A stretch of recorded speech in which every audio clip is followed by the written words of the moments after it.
Welcome to P Passionate W World, R Radio N Network, LLC, a multimedia company.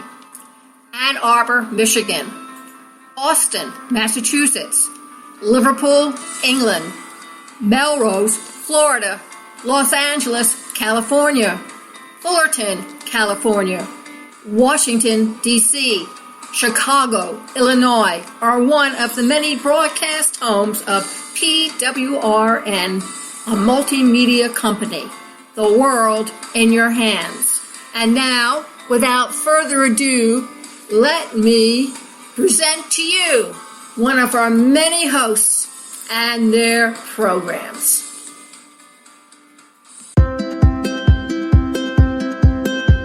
Welcome to the Energy Stoners Cafe. My name is Toni Quest, and I'm really happy that you're here. I like to interview the most interesting people I can find on the planet. So grab a cup of coffee, sit down, relax, and listen. You're going to find that these guests are so intriguing, you'll wonder why you didn't know about them before. Hi, welcome back to the Energy Stoners Cafe. And as usual, I have a fantastic guest to present to you. And I thank the audience. I always like to thank you for coming and listening to the show because it's a joy to present these people to you. Today, I have a really great writer and poet on. His name is Doug Snelson. I met Doug Snelson a number of years ago at a book festival in New York City, where he actually had a children's book that he wrote called Who's Got the Face. He did a reading at the festival, and I was just so impressed. At the time, I was doing a podcast on a different network, and I knew that I had to have him on this podcast. So here we go. Fast forward some years later. He's been on Talk with TQ. Tonight, he's on Energy Stoners Cafe, and he has written a book of poetry, and it's called Laughter Includes the Word, a Poet Revealed. I've always said to him that he's definitely a closet case poet. And lo and behold, he did compile an anthology of his poetry. Welcome to the show again, Doug, and it's always a pleasure to have you on. Thank you. Toni, so nice to hear from you and to talk with you. And it's wonderful that we've been able to stay in touch over these years. And let me just repeat to you the title, because I know you would want me to. The title of the book. Go ahead. Let's hear it. Laughter Includes the Word, Revealed, a Life of Poetry. And this particular book reflects 50 years of poems that previously had not been published, that I had gathered over the years based on observations, experiences, and just a desire to write. I initially kept them in a black gym bag, and only in the last couple years did I take them out, transfer them onto a computer, and now the book was published about a year ago. Congratulations on getting it published. Thank you. I'll share with the audience, when I did see and read Doug's book, I noticed that he had, next to the printed things that he had done in his word processing, he also showed his handwritten notes. And I was very impressed with that because it just sort of authenticized everything that you've done. And I was so pleased to see this because I feel as if there was a point in our ongoing friendship that I had to convince you that you were a poet. I just knew it when you first did the reading from Who's Got the Face. I said, this guy is a poet. Well, you're very kind. And of course, Who's Got the Face is written in couplets. And as a young child, I loved to write in couplets. As I got older, I started to add imagery and started to follow and read poets like E.E. Cummings and a wide range of people, Lawrence Ferlinghetti, Ogden Nash, James Thurber. And if I may pick up on your point, one of the very first poems that I wrote that I'd like to recite to you right now happened to me on a summer evening in 1969. I was working a summer job and I couldn't sleep. I woke up about 2 o'clock in the morning. I looked out the window and I took a piece of onion skin typewriter paper. Some of your older listeners may remember the onion skin typewriter paper and a pencil. And I wrote the following words. It's called, Hi, God, how was your day? Hi, God, how was your day? Was it gentler than the stance of a puppy? Did it loom and linger like the grace of one finger touching the nose of love? How did you strengthen the petals of one flower, the rain molding and cleaning the stem to bend with the breath of an autumn yawn? Say, God, were you lonely? And did I see your thoughts drifting with the mist of one sun-kissed cloud? And after you pulled your soft shade on the day's window, did you jog around the planets, pitting dozens of Milky Ways against the black awe of space? And now will you sleep with the chirp of the stars? If so, then sleep now, God. Sleep with the spirit of life, and I shall watch the sky from my bedside. So I wrote that on a piece of onion skin typewriter paper and put it into a little black gym bag and forgot about it. A couple of days later, I looked at it. I said, I like that. And I kept that piece of paper with hundreds of pieces of paper on envelopes and scraps and notebook pages written with ink and pen and magic markers. And this collection of papers eventually became the book that it is today. Now, the comments that I put at the end of each poem in my book of poetry, a copy of the scanned handwritten draft is on the left page. The finished typewritten poem is on the right side of the spread. And then at the very bottom is a very short comment about what I was thinking, where I was, and what the year was. I've gotten a wonderful response from a lot of baby boomers, people that kind of went through the same experiences that I went through and many of my peers. And it just was, that particular poem was something that told me, Doug, you got something going here. Keep on doing what you're doing. You talked about the baby boomers in general, and I had to make a comment about that because I know, being a baby boomer myself, I find that the difference, one of the main differences I see between our generation and the newer generations is that, my experience, I don't know if yours is the same, is that we were definitely encouraged to exercise self-expression in many ways. Poetry was a class you had to take in school. I recently saw a friend, a former classmate from high school, who's now an educator himself, and he said one thing about the class that we graduated from is that if you went to that high school, and I hear it's still that way, it's Mamaroneck High School, is that you will write. You will write. I wonder if you had the same experiences in high school. Oh, yes. I feel so lucky that in high school, I had outstanding teachers, outstanding English teachers that encouraged me to write, English teachers that would say to me, Doug, keep learning the exact meanings of words. And when I read my children's books, I will talk about that to first graders and second graders. And I recently started to talk to sixth, seventh, and eighth graders with my poetry book. And my best piece of advice to them is to learn the exact meanings of words so that will make them better writers. Talk about jumping over generations. What I've done is I've put a couple notes down, and I have a poem that jumps a couple generations. It's called Sleeping Champions, and I'd like to read it to you. I'd like to hear it. I love the title. It's sad. There's a sadness. When I was 25, Toni, I worked for a hospital supply company, and I would call on nursing homes and veterans homes. And one day I had this amazing experience going into one nursing home and then going into the veterans home. And I came out into the parking lot. I took a pen and a piece of paper, and I wrote this down on a piece of paper, and it's called Sleeping Champions.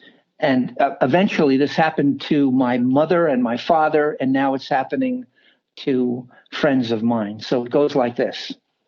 It's called Sleeping Champions. spaced apart like rundown toys and placed like Monopoly figures along shine-tiled avenues where wheelbarrowed old ladies in pink dresses wear hair in pink curlers that sets all wet all day, where dignity dies. On the elevator, sweepers and week-old bearded floor aides share brooms with the last breaths of a supine old white man. The old white man wonders if the inertia from the lift is really the first step to heaven or the last reality of hell. Half-beamed and cold-eyed, he speaks. Are you going to Secaucus, buddy? I need a ride to Secaucus. This is the place where the ancient antique ones shrivel with the best possible care, where pureed diets make pureed bowel movements for pureed minds, where dignity dies, where crying is as normal as staring at a wall for 12 hours a day, where Muzak melts into soiled sheets, where everyone is a sleeping champion.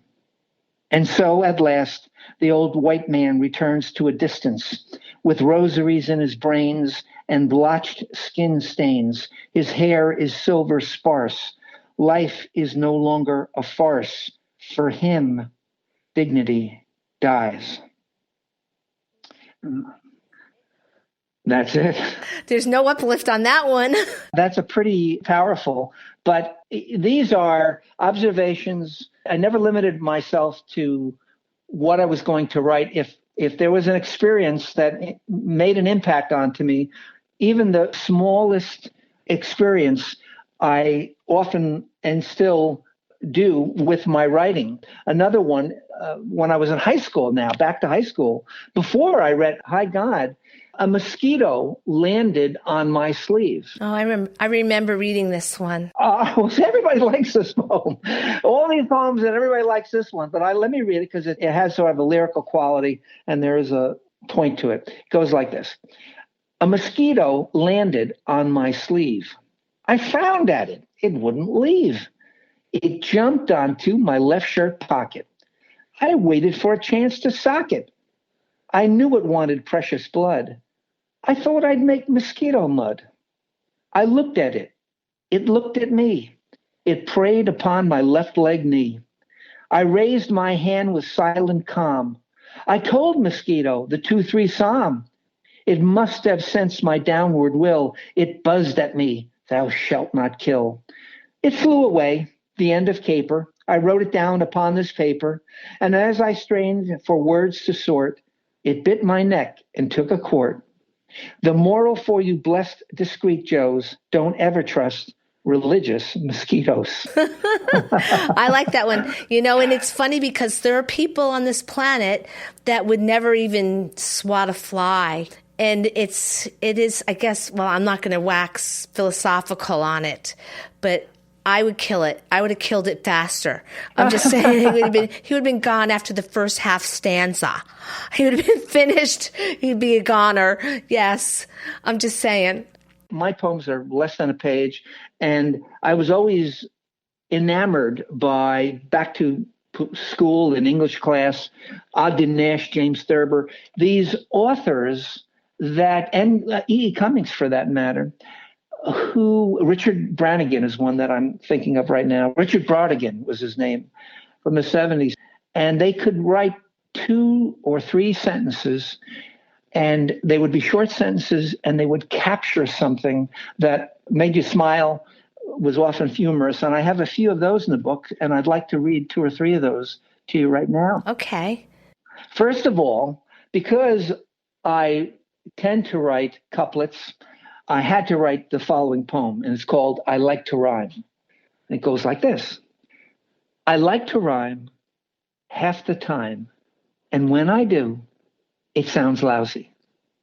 It's like a haiku. Well, it's, half of it rhymes and half of it doesn't. Yes. And that's the point. And the other is, again, well before I was married, I'm walking down the street, and this beautiful young girl, because I was young at the time, gives me this biggest smile. And I kept on walking, and I walked into my dorm, and I took a pen and a piece of paper, and I wrote, today I met a beautiful smile that completed only one frame. It stunned in an inch, but stayed for a mile, and I didn't even get her name. So how you meet someone and how they make an impression on you, so instantly. Well, it's easy to relate to that because I've had this conversation with people once in a while, and there's always some incident in your life that might have been a flash of a second and you just never forget it. I can remember walking down Fifth Avenue and making eye contact, and it was crowded, beautiful spring day on Fifth Avenue, and I'm walking along, and I was 20 something and walking down the street, and all of a sudden I lock eyes with this man walking in the other direction, and I'll never forget everything about him. His eyes, his smile, his hair, what he was wearing. He was wearing a flowing kind of silk sort of suit. He looked like an Arab sheik. Like the girl that you saw, it's one of those things that's etched in the back of your mind. Yes, that's right. It doesn't go away, but you were smart enough to write about it. Well, I've been very fortunate. It's received a lot of critical acclaim. It's won a couple of awards, though I don't think you're right for awards, and I don't think you're right for critical acclaim. I think you're right because you have to. But certainly that's how I felt about what I am doing to try to capture it as quickly as possible. Explain to me why, because I remember the conversation with you about the fact that I felt you were a poet. And explain to me why you didn't see this in yourself in the first place. Perhaps I might rephrase the question as a published poet. So why didn't you consider publishing your work earlier on when you knew it was there? I didn't know it was there. I just sensed it was there because of the way I've seen you perform. Well, wonderful comment. On a bulletin board, I have two little sayings that were anonymously said. One says, little quote, "Everything you want is on the other side of fear." That's the one. And the other one is, "It's never too late to be what you might have been." And those two quotes have kind of driven me to publish this book. I had published, you may recall, not only Who's Got the Face, but The Fable of the Snake Named Slim. And we were just about ready to publish our third children's book when our daughter, Renee, who had done the illustrations, couldn't work with us for a couple of years. So Diane, my wife, turned to me and said, "You've always talked about publishing your poetry. Why don't you just go ahead and do it?" And I was a little nervous about it because, it's so personal. But I'm so happy and so glad that I did, because the response has just been amazing and wonderful. And to be able to talk to people like you about this. And I will tell you, Neely Tchaikovsky, who's a very well-known poet who's written over 20 books of poetry, said to me, he wrote a beautiful introduction to my poems, and he said some very kind things. But he said, "Doug, you now need to read your poetry. Publishing it is one thing. Read your poetry. Connect with people as much as you can." And the second reason I do this is when I read my book, poems from my book in my local community, they said to me, "Doug, you got to read more of this to more people." And then the third reason that I do this, it occurred to me that after I read, especially to a baby boomer or an older, mature crowd of people, they will come up to me and they will say, "Gee, I have some poems I wrote. How did you do this? I have an article I want to write. I have a novel I'm going to write. Tell me a little bit about how you went about it." So I help to inspire and encourage people to write their own words and ideas and get their own stories out. So it's been very gratifying from a whole number of levels. But that's why it took me a while, because I was afraid, as many artists are, I guess. Perhaps that could be true. And I see it as almost similar to quantum learning, where the teacher's teaching and the students sitting there learning, but the teacher's learning at the same time. A good teacher is. And that's what I feel. I think it's interesting that you've actually written the book in this particular period of time, in this era, because in terms of the generation that is younger, much younger than we, they've actually embraced spoken word. Yes. It's interesting to me because they're very much into poetry. They do poetry slams. They're writing rap music, and it's of all different, I'll say, vernacular, I'll say like that. But in any case, it still is creative expression. So have you gotten feedback from younger people about your work? From a few who will just say, I like that. You're making me think of one poem that I wasn't going to read, but let me read it if I may. It's the closest to that genre, and it's called Lotsome Flotsam. Lotsome Flotsam. Here we go. Mm-hmm. Lotsome Flotsam, stuff on shore, swishing, swashing, salty floor, flashing, scratching to the core, bobbing, bleeding, help me more, feasting, fretting of the lore, dolphin dazing to the roar of flotsy stuff that suffocates, of slooty stuff that hesitates, disintegrates from sight and feel. How could the ocean make appeal to all of us? Oh, flotsy junk and lotsome large, the worst is sunk, just like a barge of oily sponge, tsunami mommy, adding grunge. I so do wish, if I were fish, lotsome flotsam, I would expunge. That's about the environment. And so that's my connection. I only wrote that a few years ago. So the poems range from 1966 up to just a few years ago. And I continue to write, and I'm looking to publish a second volume because of the response that I've received from the first volume. I think that's a great idea because I think it's really important that you leave something. I feel very privileged to have witnessed your evolution. Oh, that's so kind of you. I do remember how you were one of those people who said to me, essentially, Doug, I think there's something special about you. You need to keep on writing. I remember you saying that to me. That's so kind. Yeah. The younger generation needs to know that there are so many universal things that never change.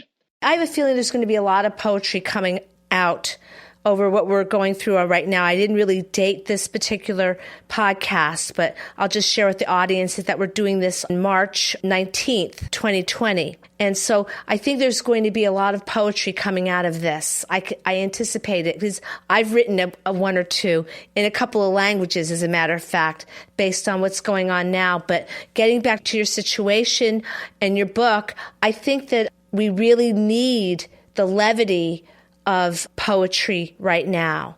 I think it'll take us away from some of the things we're going through that aren't so cool. Yes. But please read this one about your friend. I want to hear this one. Yes, it's called I Again to Friend. And when I write, I try to write oftentimes as universal, to have a universal effect on people so they could read it today, yesterday, 100 years from now. Here it goes. Called I Again a Friend. I again a friend, which is nice. We talked until 2, and each one of us knew a friend is only once, never twice. I again a friend, which is rare. We rehashed those old times of some wild oats crimes and how easy it is not to care. I again a friend, which is bad. We both spoke of our hell, and to him I could tell the heaven of life can be sad. I again a friend, which is grand. We thanked friend in the sky, we're friends till we die. And we thanked one sweet word, understand. I again a friend, which is nice. We talked until 2, and each one of us knew a friend's only once, never twice. I think it's pertinent to a lot of things that are happening now. I think that just given the circumstances we are in now, you can be reluctant to even hug a friend. Yes. And then the friend is the person that called you like 4 times yesterday. That's the friend, especially during times when the world is small and big at the same time. And the world feels kind of crowded right now. Yes. But your friend is always set apart from that. Who did you write this poem for? This was my best buddy, Mark, who was the captain of the football team. I was the captain of the basketball team. He was the captain of the track team. I was captain of the tennis team. We would double date. We stayed in touch. Now, he got married many, many years before me. I will just say, I'm laughing. But for his 50th wedding anniversary, his daughter asked me to send that to her, and then she put that in a book for him and his wife, and it was just a lovely thing. You talk about what's going on. I mentioned universal messages, and it does come back to the next generation as we get through this particular period of time with the virus that is going on. And there is a poem that I wrote called The Universal Smile, and I would like to share that with you. Okay.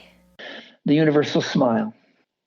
The universal laugh and the universal smile, quite contented with the roundness of the universal tile, quite in earnest for the blessings so emblazoned by its style. Humble people need no reason for the universal smile. The universal child and the universal walk is the showcase for the Father, and the universal talk is the table by the sunshine and the gold shine on the stalk. Living people try to please him, never tempted to be mock. Give me universal laughter. When I sigh, I think a while. But the strongest face in the human race is the universal smile. Oh, that's great. Yeah, everything's like so poignant. And it's interesting to me that it contrasts so much to the first thing I saw you perform, which was Who's Got the Face.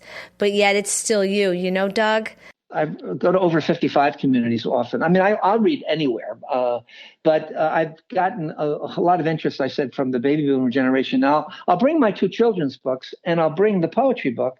I'm there to read the poetry, and I'll show them the covers of the children's books because they have grandchildren, many of them. I will say to them, these two books I wrote, within the last decade. However, this poetry book, which was just published a year ago, the two children's books could not have been written unless the content that's in this particular poetry book, which has 50 years of poetry, was written. I needed that background to be able to simplify some of the simple ideas that I have in my children's books. So it's just been a very joyful experience for me. For everybody that gets a chance to listen to it as well and to read it. And you're really stepping up to the plate and doing what poets are supposed to do and reading your poetry aloud. And I really do appreciate that. Where can someone actually purchase your books? Well, of course, it's on Amazon, and soon it will be an audiobook. I recited the audiobook, which I'm very, very excited about. It's going through, their quality control right now, talking about ACX Audible. But it's on Amazon, Barnes & Noble. It's available on Kobo. It's available on iTunes as an ebook. For your listeners, if they go to DougSnelson.com, DougSnelson.com, and they email me, info@DougSnelson.com, the contact is right there, I will send them a signed copy of the book at a discounted price with a little free bookmark, and it won't cost any shipping. I think we really have connected on the long term here, and I'm really pleased about it. Being that April is Poetry Month, I think the timing of this interview is absolutely perfect. And I'm wondering if you could tell the audience where they can hear you or meet you. Like, were you going to be doing any live readings anywhere? During this period of time, of course, people aren't getting together because of the coronavirus. So that's put a little bit of a hamper on things. If people want to reach me to come to their community, to their school, elementary school, high school, library, bookstore, just get in touch with me at DougSnelson.com, DougSnelson.com. There's a contact address there, and please get in touch with me, and I would love to come to your venue, whatever it is, and read my poetry. Would love to do that, and thank you for mentioning that. And that would be so excellent. I think if people tune into my show or email me at toniquesttv@gmail.com, I can give them information about digital platforms and some video readings that they can listen to if they want to hear poetry anytime. I understand that there's something going on in Georgia where they're going to be placing poets online because we can't gather, unfortunately. We'll be able to listen to each other and hear other people and present our work online. So please reach out to Doug Snelson, and also please feel free to reach out to me as well. And if you can have Doug come speak to your group and read for your group, that would be a total blessing for anybody. And so, Doug, I thank you so much for coming on the show again, on another show of mine. I have so many of them. I thank you so much for that. And we'll definitely be staying in touch. And I look forward to seeing more come from you, because you've got a lot of stuff inside of you. You're not done. I feel like you're just starting, but you seem like you've been doing this a very long time, but you keep it fresh, and we all appreciate it. Well, you're so kind, Toni, and you're one of those people that encourages me and inspires me. And of course, I've always loved your work. I love. Oh, it's not about me. It's all about you. But I do love your work. Let me end with this. Talk about short poems, and this is for you. And it's a very simple poem. A few friends of mine were getting together back in the 70s. We were at a bar in Batavia, New York. And we was talking around a table. All of a sudden, there was a pause. Then all of a sudden, everybody laughed. Then all of a sudden, everybody got up from the table, smiled, and walked in different directions. There was a total of 6 people at the table. I was the 6th. I stayed at the table, went to the bar, got a pencil and a napkin, and I wrote this. We laughed at the pause, a silent applause. There was no real cause. It was love. Oh. So I thank you. I thank you too. And I like that. And it's a great poem to end on. And I thank you so much. You're such an inspiration. I really feel that what you do can encourage other people to express themselves. Self-expression is what we need, and to share it, especially in such a positive vernacular as poetry. And I thank you for being on the show, Doug. And I thank the audience for listening to another episode of the Energy Stoners Cafe. There will be more, and I'll have Doug back again. And the next time you come to the show, audience, I'll have another great guest for you to listen to. Thank you for coming. I really appreciate it. Stay safe, be well, and see you next time. Bye-bye. Thank you for listening to the Energy Stoners Cafe. Thank you for listening to Passionate World Radio Network, a multimedia company. You can listen to this program all over again at passionateworldradionetwork.com, facebook.com/PWRN, twitter.com/PWRN, googleplus.com/PWRN. Distinguish yourself from the ordinary. And remember, please keep listening.